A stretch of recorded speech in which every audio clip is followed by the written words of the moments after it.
बिस्मिल्लाहिर्रहमानिर्रहीम। अस्सलाम वालेकुम। आज की वीडियो का टॉपिक है फुट ड्रॉप। इस वीडियो में हम डिस्कस करेंगे कि फुट ड्रॉप क्या है, फुट ड्रॉप कौन सी कंडीशन है, इसके कॉजेज़ क्या हैं, सिम्टम क्या हैं, फुट ड्रॉप को किस तरह से डायग्नोज कर सकते हैं, फिज़िकल थेरेपी टेस्ट कौन कौन से हैं जो फुट ड्रॉप को डायग्नोज करते हैं, और फुट ड्रॉप का ट्रीटमेंट फ़िज़िकल थेरेपी में क्या है। ये सब चीज़ें हम लोग आज अपनी इस वीडियो में कवर करेंगे।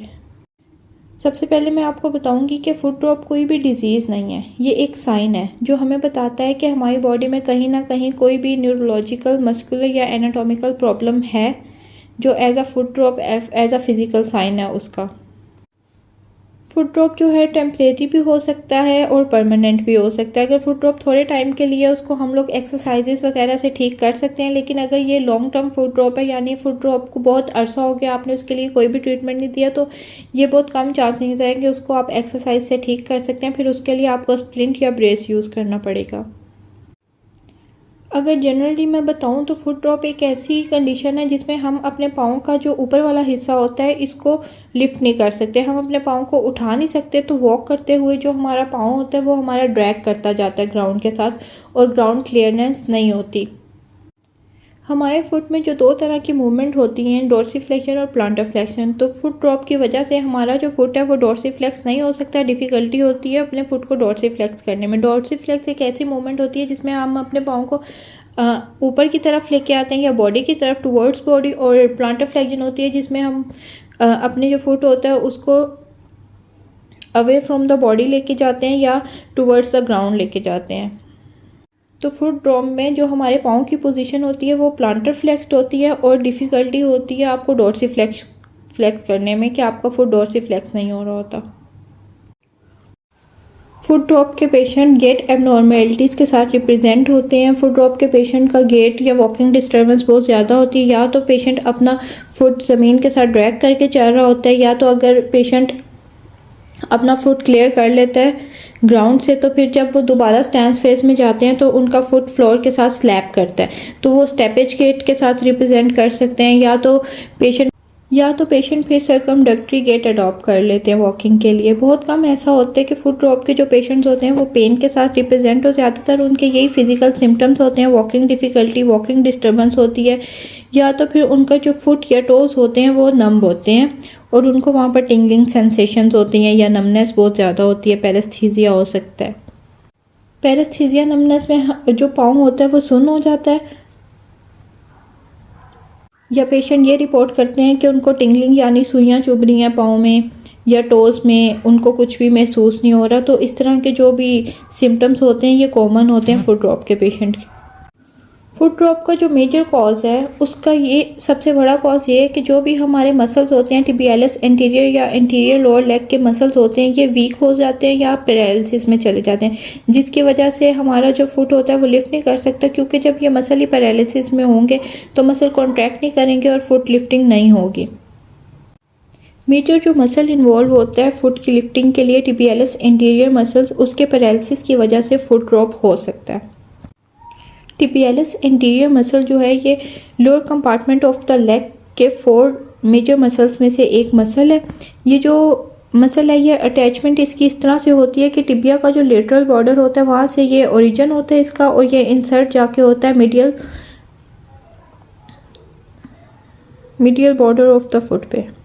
ये मसल सबसे लार्जेस्ट मसल है anterior compartment of the leg का। अब हम डिस्कस करेंगे कॉजेज़ ऑफ फुट ड्रॉप या ड्रॉप फुट के। इसके कॉजेज़ में हमारे पास वीकनेस और पैरालिसिस हो सकती है मसल्स के इन्वॉल्व, या नर्व इंजरी हो सकती है, कोई भी मस्कुलर या नर्व डिसऑर्डर हो सकते हैं, या brain and spinal cord injury या brain and spinal cord disorders जैसे कि amyotrophic lateral sclerosis, multiple sclerosis, stroke, ये सारे कॉजेज़ हो सकते हैं फुट ड्रॉप के। फुट ड्रॉप में कॉमनली पेरोनियल नर्व इन्वॉल्व होती है। अगर पेरोनियल नर्व कंप्रेस हो जाए या पेरोनियल नर्व पिंच्ड हो जाए तो वो फुट ड्रॉप कॉज कर सकती है। ज़्यादातर जो पेशेंट होते हैं जिनको शुगर, डायबिटीज़ हो, उनको ये नर्व डिसऑर्डर होने के चांसेस बहुत ज़्यादा होते हैं। तो इसलिए जब भी पेशेंट की हिस्ट्री लें तो उसके फुट ड्रॉप के साथ एसोसिएटेड रिस्क फैक्टर जो होता है वो डायबिटीज़ ज़रूर होता है। आप पेशेंट से हिस्ट्री में पूछ सकते हैं अगर उनको फुट ड्रॉप है तो क्या आपको कोई डायबिटीज़ है, क्योंकि न्यूरोलॉजी का जितनी भी कंडीशंस होती हैं ये सारी रिलेटेड होती हैं डायबिटीज़ के। तो इसीलिए जो फुट ड्रॉप है वो डायबिटीज़ के साथ भी एसोसिएटेड हो सकता है। और फुट ड्रॉप का मेन कॉज जो होती है इम्पिंचमेंट होती है या कंप्रेशन होती है पेरोनियल नर्व की। मोस्टली जितने भी स्ट्रोक के पेशेंट होते हैं उनको साथ एसोसिएटेड फुट ड्रॉप भी होता है, क्योंकि उनके जो लोअर लिम्ब के मसल्स होते हैं वो वीक हो चुके होते हैं या पैरालिसिस में होते हैं, जिनकी वजह से उनके मसल्स फुट को लिफ्ट नहीं कर सकते और उनको फुट ड्रॉप के चांसेस बहुत ज़्यादा होते हैं और उनका गेट डिस्टर्बेंस भी बहुत ज़्यादा होते हैं। ज़्यादातर स्ट्रोक के पेशेंट जो होते हैं वो हेमीप्लेजिक या सर्कमडक्टरी गेट अडॉप्ट करते हैं और जो सी लेग इन्वॉल्व होती है स्ट्रोक में, जैसे left side of the body में वीकनेस है या left side of the body को स्ट्रोक ने अफेक्ट किया है, तो उसकी वजह से पेशेंट का जो लेफ़्ट फुट होता है उसमें फुट ड्रॉप हो सकता है। लेकिन जो मेजर और मोस्ट कॉमन कॉज जो होता है फुट ड्रॉप का वो पेरोनियल नर्व इंजरी होती है, क्योंकि पेरोनियल नर्व जो होती है ये शैटिक नर्व की ब्रांच होती है। अगर शैटिक नर्व को कोई इंजरी भी होगी तो इसके साथ पेरोनियल नर्व इंजरी भी एसोसिएटेड होगी, जो कि फुट ड्रॉप को कॉज कर सकती है। अगर किसी पेशेंट को शैटिक नर्व इंजरी हुई है या पेशेंट की शैटिक नर्व इम्पिंज है तो उसको वो पूरे पाथवे को जो है नम कर सकती है और फुट ड्रॉप कॉज कर सकती है। बहुत सी ऐसी हमारी बॉडी की एबनॉर्मल मूवमेंट्स होती हैं या कुछ ऐसी बॉडी की बायोमैकेनिक्स एबनॉर्मल हो जाती है हमारे डेली एक्टिविटीज़ से, या कोई भी इस तरह की हम एक्टिविटी कर रहे हो जिससे हम लोग नॉर्मली अपना वॉकिंग पैटर्न या सिटिंग जो है ठीक से ना कर रहे हो, उसकी वजह से भी हमें पेरोनियल नर्व इंजरी हो सकती है। जैसे अगर आप प्रोलॉन्ग नीलिंग करें या नीलिंग की पोजीशन में ज़्यादा देर के लिए बैठे तो वो इंजरी कर सकती है पेरोनियल नर्व की, और ये भी एक कॉज हो सकता है फुट ड्रॉप का, क्योंकि पेरोनियल नर्व इंजरी हमेशा रिजल्ट करेगी फुट ड्रॉप। फुट ड्रॉप का डायग्नोसिस, फुट ड्रॉप को डायग्नोस करने के लिए हम लैब टेस्ट भी यूज़ कर सकते हैं या फिज़िकल थेरेपी कुछ टेस्ट हैं वो भी यूज़ कर सकते हैं।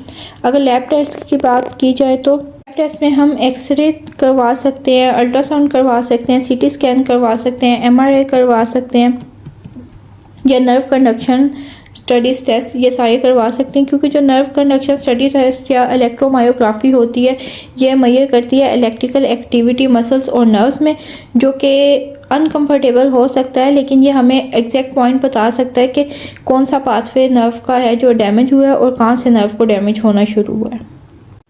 फुट ड्रॉप को डायग्नोस करने के लिए हम बहुत से फिजिकल थेरेपी टेस्ट भी करवा सकते हैं। अगर ये टेस्ट पॉजिटिव हो जाएं तो ये इंडिकेट करते हैं कि पेशेंट को फुट ड्रॉप है।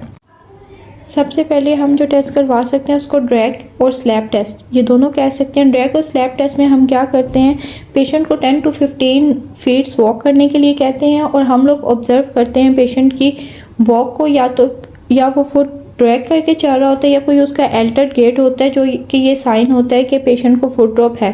पेशेंट या तो सीधा चलते हुए अपने फुट को ड्रैग करेगा या सर्कमडक्टरी गेट अडॉप्ट कर सकता है, तो वो ये इंडिकेट करता है कि ये टेस्ट पॉजिटिव है और पेशेंट को फुट ड्रॉप है। Second test heel walk test है। इसमें हम लोग पेशेंट को गाइड करते हैं कि आपने हील वॉक करनी है, जो टोज है उसको ऊपर उठा के चलना है। 10 to 15 फीट वॉक करवाते हैं पेशेंट से, और अगर पेशेंट अपने फुट को मेंटेन नहीं कर पाता या डिसबैलेंस हो जाता है या पेशेंट का फुट जो है वो ड्रॉप कर जाता है और वो हील पे वॉक नहीं कर पाता, तो ये टेस्ट पॉजिटिव होता है और पेशेंट को इंडिकेट करता है कि पेशेंट को फुट ड्रॉप है। थर्ड टेस्ट है मैनुअल मसल टेस्ट। इसमें हम लोग मसल्स की स्ट्रेंथ चेक करेंगे कि जो भी हमारे लोअर लेग के मसल्स हैं वो स्ट्रेंथन, उनमें कितनी स्ट्रेंथ है या वो स्ट्रेंथन हैं या नहीं। इसमें पेशेंट को सिटिंग पोजीशन में बिठा के पेशेंट को कमांड करेंगे कि वो सिटिंग पोजीशन में बैठ के अपने पाँव को ऊपर की तरफ लिफ्ट करें। अगर पेशेंट ऐसा नहीं कर सकेगा तो इसका मतलब है उनको फुट ड्रॉप है। अगर इस तरह से हो जाएगा तो फिर इसकी स्ट्रेंथनिंग फर्दर चेक करने के लिए पेशेंट को कहेंगे कि आप इसको नीचे से प्रेशर दें और फिर अपने पाँव को नीचे की तरफ छोड़ें। अगर पेशेंट को एक्स्ट्रा प्रेशर चाहिए होगा नीचे फुट को लाने के लिए तो इसका मतलब होगा कि उनको बहुत सारी वीकनेस है मसल्स में और फुट ड्रॉप इंडिकेट करेगा।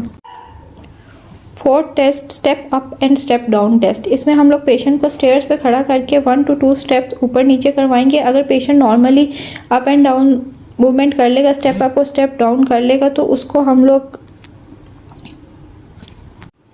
हम लोग रीअसेस करेंगे स्टेपिंग की स्पीड इंक्रीज करके, और पेशेंट को कहेंगे आप दोबारा से करें पर थोड़े स्पीड अपनी इंक्रीज कर लें। जैसे ही पेशेंट स्पीड इंक्रीज करेगा हम उसके फुट की मूवमेंट को ऑब्जर्व करेंगे कि फुट ड्रैग तो नहीं कर रहा और पेशेंट जो है फ्लोर से क्लियर कर पा रहा है या नहीं। फिफ्थ टेस्ट जो जंप टेस्ट है, उसमें हम लोग पेशेंट को कमांड करेंगे कि आपने जंप करनी है और पेशेंट को देखेंगे। जब वो जंप करेंगे हम उनकी मूवमेंट को ऑब्जर्व करेंगे। अगर पेशेंट को फुट ड्रॉप हुआ तो वो उनकी जो फुट की पोजीशन होगी वो एबनॉर्मल होगी, और नॉर्मल जंप के साथ पेशेंट नॉर्मली जंप करेगा और उसके फुट जो है उसकी पोजीशन अल्टर नहीं होगी। इन सब फिज़िकल थेरेपी टेस्ट को हम एक सपोर्टिव इन्वायरमेंट में करवाएंगे ताकि पेशेंट को कोई भी फॉल के चांसेस बहुत कम हो या पेशेंट को कोई भी इंजरी ना हो। Physical therapy treatment for foot drop. Foot drop के अगर इनिशियल स्टेजेस हैं तो उसको हम लोग फिज़िकल थेरेपी ट्रीटमेंट से मैनेज कर सकते हैं और पेशेंट फुली रिकवर भी हो सकते हैं फुट ड्रॉप के। फिज़िकल थेरेपी ट्रीटमेंट के 3 मेजर एम्स होंगे। सबसे पहले कि स्ट्रेंथन करना मसल्स को, लेग के जितने भी मसल्स इन्वॉल्व हैं फुट ड्रॉप के लिए, या जितने भी मसल्स की वीकनेस की वजह से फुट ड्रॉप हो रहा है उनको स्ट्रेंथन करना। सेकंड होगा कि आपके जो नीज और एंकल हैं इनकी रेंज ऑफ मोशन को मेंटेन करना, और जितनी भी गेट एबनॉर्मेलिटीज़ आ गई हों उसको इम्प्रूव करना और गेट को नॉर्मल करना। फुट ड्रॉप की एक्सरसाइज में एक्सरसाइज नंबर 1, इसमें आपने एक स्टेबल फुट ड्रॉप के लिए एक्सरसाइज नंबर 1 है कि आपने स्टैंडिंग पोजीशन में किसी भी चीज़ से हाथों को स्टेबल करके आपने स्टेबल होके अपने हील लिफ्ट्स करने हैं। हील लिफ्ट्स आप 8 to 10 टाइम्स रिपीट कर सकते हैं, और जैसे ही आपकी ग्रेजुअली मसल में स्ट्रेंथनिंग स्टार्ट हो जाए तो फिर आप इस एक्सरसाइज को विद होल्ड करेंगे कि आपने पहले हील लिफ्ट करनी है, उसको 1 2 3 4 5 सेकेंड होल्ड करना है, देन अगेन रिलैक्स करना है। इस तरह से आपने इसको 8 to 10 टाइम्स डेली करना है। Second exercise assisted ankle dorsiflexion. इसमें आपने कोई भी टॉवल लेके अपने फुट के अराउंड उसको करके और अपने फुट को फ्लेक्शन और एक्सटेंशन करनी है नॉर्मल। इस एक्सरसाइज को भी 8 to 10 टाइम्स रिपीट करेंगे, और जैसे जैसे मसल में स्ट्रेंथनिंग डेवलप हो जाएगी आफ्टर 4 to 5 डेज इस एक्सरसाइज को होल्ड के साथ करेंगे। आप टॉवल के साथ अपने एंकल को फ्लेक्शन में लेके आएंगे, उसको 1 2 3 4 5 तक उसको होल्ड करेंगे, देन रिलैक्स करेंगे। इस तरह से आप इसको 8 to 10 टाइम्स रिपीट करेंगे। Third exercise combine ankle extension and flexion. इसमें आप लोग अपने फुट को स्टेबल करके अपने जो नॉर्मल फुट होगा उसको दूसरे फुट के नीचे रख के और नॉर्मल फ्लेक्शन और एक्सटेंशन करेंगे 8 to 10 टाइम्स। फोर्थ एक्सरसाइज में आपने कोई भी टॉवल को रोल करके अपनी हील के नीचे रखना है और उसको अपनी हील से प्रेस करना है डाउनवर्ड, फिर उसको रिलैक्स करना है, फिर उसको अपनी हील से प्रेस करना है। इस एक्सरसाइज को भी आप 8 to 10 टाइम्स करेंगे डेली। इन सब एक्सरसाइजेस को पेशेंट को रेकमेंड कर सकते हैं डेली 2 टाइम्स ही रेकमेंड कर सकते हैं अगर patient pain free range of motion में इनको कर सकता है। तो इन एक्सरसाइज के साथ आप नॉर्मल रेंज ऑफ मोशन नीज और एंकल्स के ऐड कर सकते हैं। अगर एक्सरसाइजेस के साथ आप लोग अपने ट्रीटमेंट में इलेक्ट्रिकल स्टिमुलेशन ऐड करेंगे तो उसके इफ़ेक्ट्स बहुत अच्छे आएंगे और जल्दी रिकवरी होगी और मसल जो है उसको परमानेंटली अडॉप्ट कर लेंगे, जो भी इम्प्रूवमेंट होगी उसको परमानेंटली अडॉप्ट कर लेंगे। अगर किसी भी पेशेंट को क्रोनिक फुट ड्रॉप है या मतलब लॉन्ग टर्म फुट ड्रॉप है, बहुत अरसे से उनको फुट ड्रॉप है, 1-2 साल, तो वो उसको एक्सरसाइज से बिल्कुल ठीक नहीं कर सकते। इसलिए उन पेशेंट्स को रेकमेंड करेंगे कि वो अपने स्टांस फेस को इंक्रीज़ करने के लिए कोई भी स्प्लिंट या ब्रेस यूज़ कर सकते हैं। इनके लिए जो बेस्ट स्प्लिंट होते हैं वो एंकल फुट ऑर्थोसिस होते हैं या नी एंकल फुट ऑर्थोसिस भी यूज़ कर सकते हैं। ये ब्रेस फुट को हेल्प करेंगे कि वो नॉर्मल पोजीशन पे रहे और वो अपने फुट ड्रॉप की पोजीशन में ना जाएं और नॉर्मल एक स्टांस फेस को मेंटेन करें और ड्यूरिंग वॉकिंग पेशेंट को असिस्ट करें कि किस तरह पेशेंट के वॉकिंग और बैलेंस को इम्प्रूव करते हैं ये स्प्लिंट और ब्रेस, और पेशेंट इजीली अपनी डेली लाइफ एक्टिविटीज़ कर सकता है इन स्प्लिंट्स को और ब्रेसेस को यूज़ करते हुए। ब्रेसेस और स्प्लिंट के यूज़ के साथ साथ एक्सरसाइजेज भी ज़रूरी हैं ताकि आप अपनी कंडीशन को जल्दी से जल्दी रिकवर कर सकें। जितनी भी एक्सरसाइजेज पेशेंट्स को रिकमेंड करेंगे वो ये देख के पेशेंट की कंडीशन के मुताबिक रिकमेंड करेंगे। आप पेशेंट को कोई भी एग्रेसिव एक्सरसाइज नहीं करवाए जाएंगे। हर पेशेंट की जो रेंज ऑफ मोशन होती है उसके मुताबिक उसको एक्सरसाइजेज दे जाएंगे कि उतनी रेंज में ही वो एक्सरसाइजेज करें जो उनकी pain free range of motion है। और एक बेस्ट फिजिकल थेरेपी ट्रीटमेंट वही होता है जिसमें पेशेंट की प्रेफरेंस सबसे पहले रखी जाती है। बेस्ट ट्रीटमेंट के लिए अपने पेशेंट की प्रेफरेंस को सबसे पहले रखें। इलेक्ट्रोथेरेपी से स्टार्ट करें। उसके बाद एक्सरसाइज प्लान में सबसे पहले range of motion, simple range of motion से उसको स्टार्ट करें। सिंपल रेंज ऑफ मोशन के साथ साथ आप उसमें स्ट्रेंथनिंग प्लान ऐड करते जाएं और ग्रेजुअली अपनी रेजिस्टेंस को इंक्रीज़ करते जाएं और फ्लेक्सिबिलिटी ट्रेनिंग भी ऐड करें अपने एक्सरसाइजेस प्लान में। अगर एक पेशेंट फुट ड्रॉप के साथ आया तो फुट ड्रॉप की वजह से उसके हैम्स, ग्लूट्स, क्वाड्स ये सारे मसल हो सकते हैं या तो स्टिफ हो गए हो या स्पाज्म में हो गए हो या इनमें भी वीकनेस आ गई हो। इसलिए फुट के साथ साथ आपने लोअर लेग के दूसरे मसल्स को भी एक्टिव रखना है और उनको भी इंगेज करना है अपने एक्सरसाइज प्लान में। Thank you so much. आज के लिए सिर्फ इतना ही। किसी का कोई भी क्वेश्चन हो तो वो कमेंट सेक्शन में पूछ सकता है। Thank you so much. अल्लाह हाफिज़।